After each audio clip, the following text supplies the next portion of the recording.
Hi, my name is Velda McMorris. I live in Kearney, Missouri. Okay. So can you tell me a little bit about how heart disease has touched your life? Yeah, I'm 55 now, and when I was 44, I had a heart attack. It was a regular day at work. I was a school librarian, and my arms hurt, both my arms.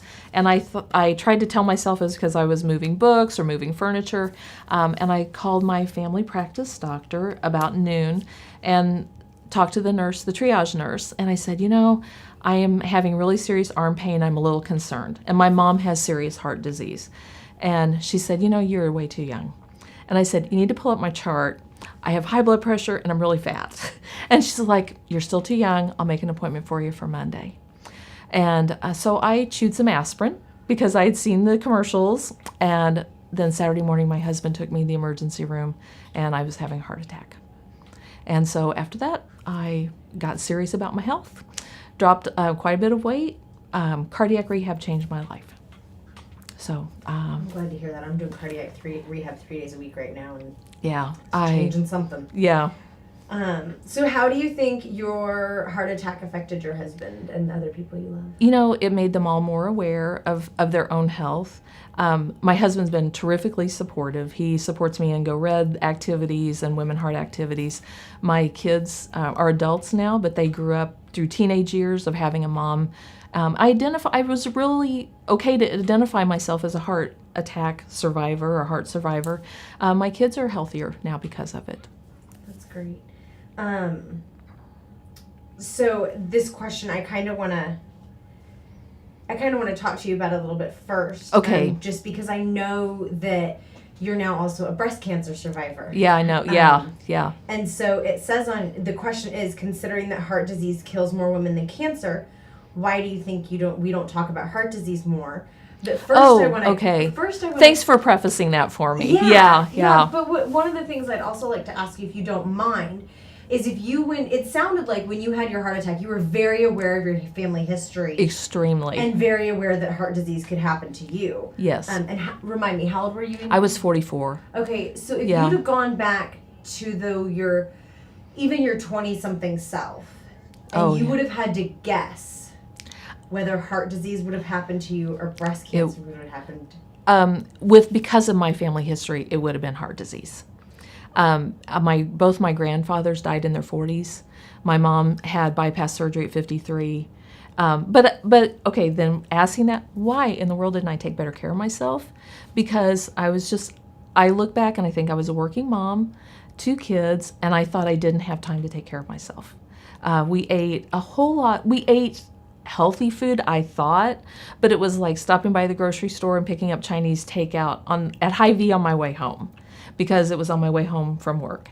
I always made sure we had some vegetables or salad on the table, but that was about it.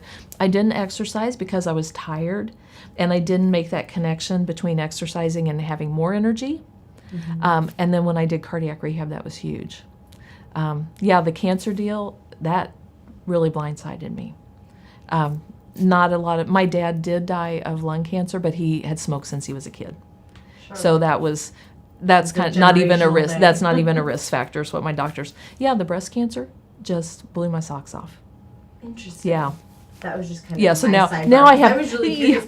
Yeah. But, so let's kind of go back to that question though. So why don't you think women talk about heart disease more? I think I have friends, and I've done lots of presentations over the years at church groups and sorority and things like that. And people will say, "Oh, I had heart disease, but it's fixed now." Like I had, I've had a woman tell me, "Oh, I had a heart attack and I had stents put in, or I had bypass, but I'm fixed now," and they don't think it's something they live with. I also think with the cancer, with the heart attack, I was in 6 or 8 weeks. I was kind of back. I was very fortunate. It was a very mild heart attack, all that kind of stuff. With the breast cancer, I was sick. I lost my hair. I lost my eyebrows. I looked sick. And I could barely drag myself around.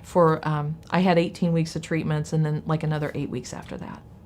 Yeah, and so that it was really outward, like. Wearing a hat. I still remember my neighbor came to the door, and I just love her.